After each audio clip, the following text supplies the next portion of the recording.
সকালে উঠেই চলে যাই আমি আর বোন সজনের পাতা তুলতে। আর আসার পথে দেখি গ্যান্নার রস বিক্রি হচ্ছিল। তো আমি আর বোন তো একটা একটা গ্লাস করে খেয়ে নিই তখনই। আর আসার পথে মায়ের জন্য পার্সেল করে নিয়ে আসি। আর এতটা পরিমাণে রোদ ছিল, মনে হচ্ছিল যে টাটকা দুপুরবেলা, বাট আমরা সকালে গেছিলাম, সেই জন্যে আমাদের ফেস এইভাবে কভার করা ছিল। তারপর ঘরে এসে দেখি বাবা ডাব কেটে রেখেছিল, তো একটা ডাব খেয়ে নিই। আর মালাইটা না একটু শক্ত ছিল, সেই জন্য আমি একটু গুড় মিক্স করেছিলাম, আর খেতে তারপর বেশ লেগেছে। আজকে সকাল সকালে গ্যান্নার রস ডাব খেয়ে ব্রেকফাস্টটা একদম মিস হয়ে গেছিলো। আর দুপুরে ছিল একদম সিম্পল, কেন কি আজ ছিল নিরামিষের দিন। একদম সিম্পলভাবে মা রান্না করেছিল সব কিছু।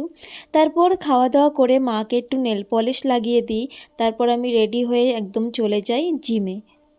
জিমে ১ ঘন্টা ওয়ার্কআউট করে ঘরে চলে আসি ফ্রেশ হয়ে। আমি এই একটা বিস্কিট খেয়েছিলাম, একটু খিদে পাচ্ছিল। আর এই ডার্ক ফ্যান্টাসি আমার ফেভারিট অল টাইম ফেভারিট। তারপর রাতে ডিনার করি একদম সেই দুপুরের মতো সিম্পল খাবার। আর তারপর একটু স্কিন কেয়ার করে নিই, যেটা খুব বেশি ইম্পর্টেন্ট।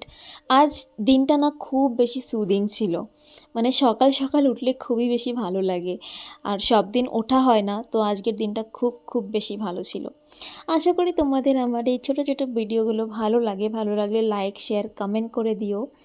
আর ভালো থেকে সবাই, দেখা হচ্ছে নেক্সট ভিডিওতে। বাই।